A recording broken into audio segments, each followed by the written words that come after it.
Hello everyone, welcome back to Drama. Have you ever seen a music box? Well, I'm going to show you a picture of a music box now. A music box is a small box and inside of it there's usually a little dancer.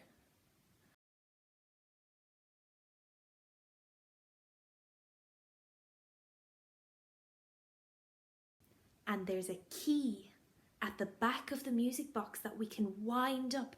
And when we wind it up, do you know what happens? The little figurine dances and moves. So, we're going to be the dancer in the music box now. So stand up and make sure you've got lots of space. And the thing is, the dancer starts off all flopped over because they haven't been wound up yet. So can you flop over? And then, if there's someone else in the room, they can help you. Or we can imagine that someone is winding us up with the key at the back. And as they do that, we're going to get taller and taller and stiffer and stronger and nice and tall. And now we're going to dance. So are you a ballerina? Do your arms move like this? Are you a robot? Do your arms move like this? Are you a dinosaur with small arms? Show me.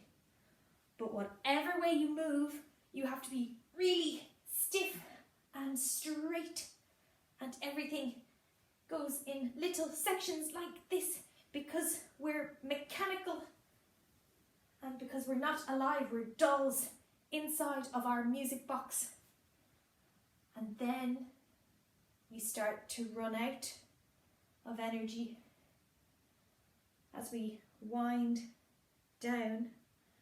And when that happens, we get all soft and floppy again as we've got no energy left. And we go back to sleep in the music box. Well done, everyone. Good job. What do we usually find at parties? Cake, yes. Presents sometimes, but sometimes we find balloons. Can you blow up a balloon? Let's learn how to do that now. So first things first is we need a balloon. Check our pockets.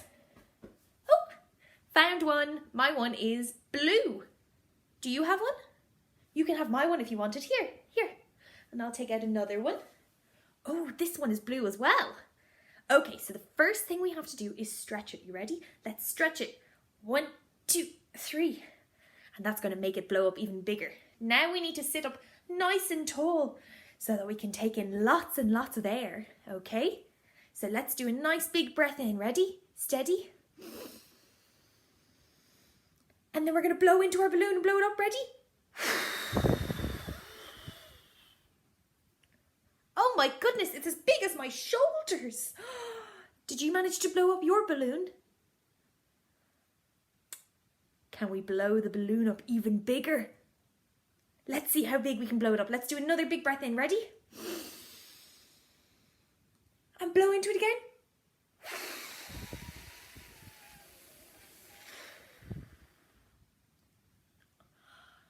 This time, it's gone all the way out to my elbows. Oh my goodness, this is such a big balloon.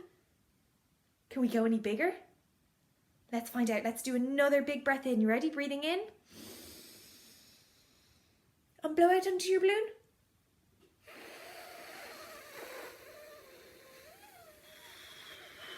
Pop. Oh no, my balloon burst. I blew too much air into it and it burst. Did your balloon burst?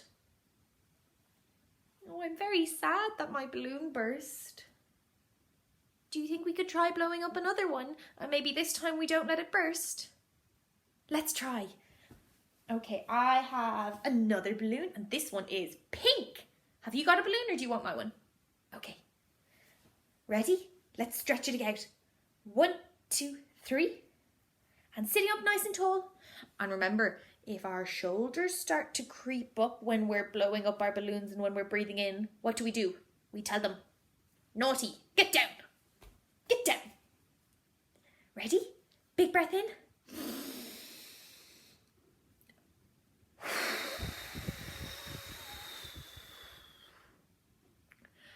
Okay, good job. We're out to our shoulders.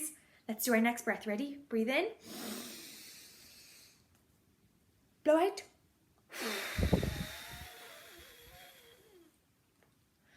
Okay, last time. And let's make sure it doesn't burst this time. You ready? Big breath in.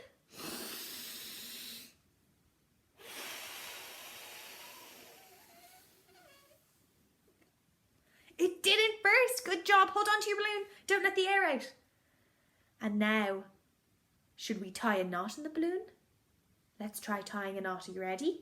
Try tying a knot and then, we let go. And the balloon starts whizzing all around the room. And as it goes around the room, it makes a sound like this. It makes a sound. It goes. So can you make that sound? Let's watch it. It's going all around the room. Ready? Go.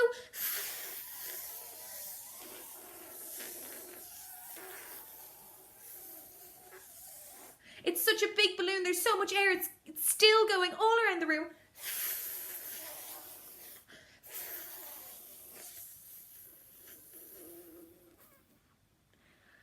Oh, that was lots and lots of fun. Should we read a story? Let's read a story. And I'll see you on your calls. Bye, guys. The Elves and the Shoemaker. Retold by Simon Hood and illustrated by Charlene Mitchell. Once there lived a kind but exceedingly poor shoemaker. He was an honest, hard-working man, but he had fallen on hard times. So hard, in fact, that he could no longer make ends meet. All that remained in his workshop was enough leather to make a single pair of shoes.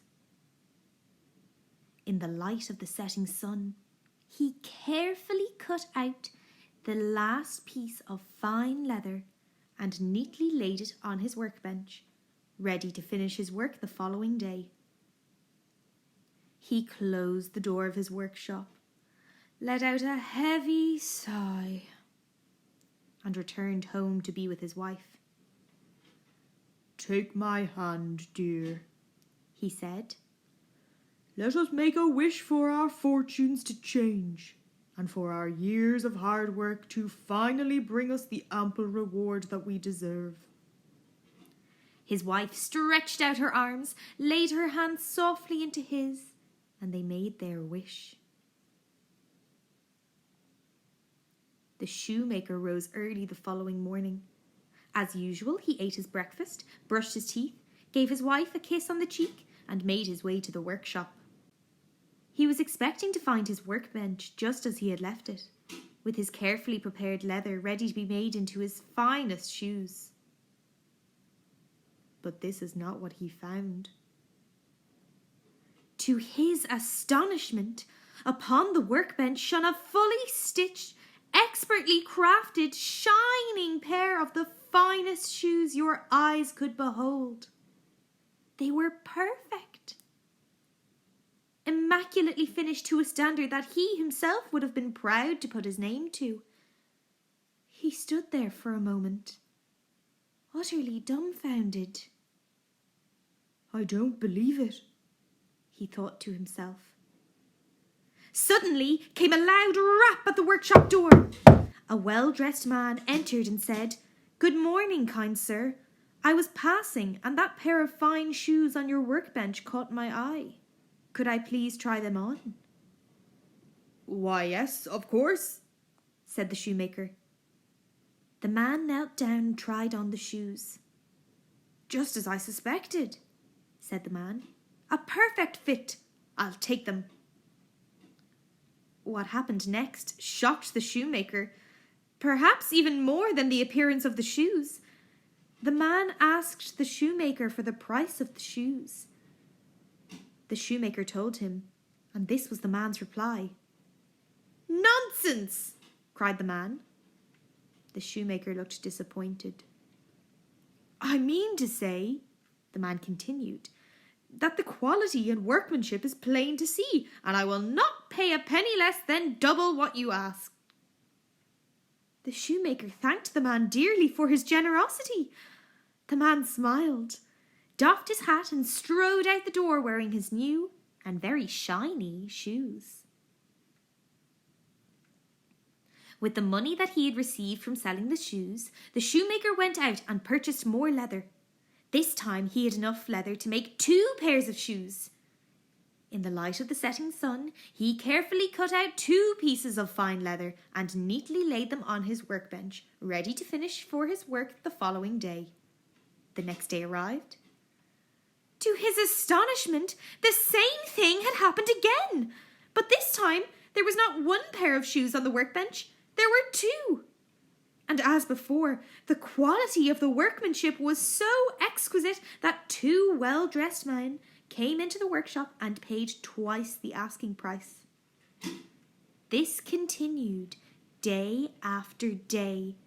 With the takings from the day, the shoemaker would buy enough leather to prepare twice the number of shoes for the following day.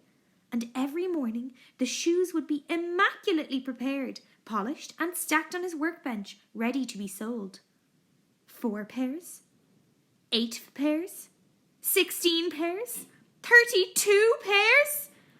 This pattern carried on for weeks until the shoemaker was selling many thousands of pairs of shoes every single day, each as expertly crafted as the last.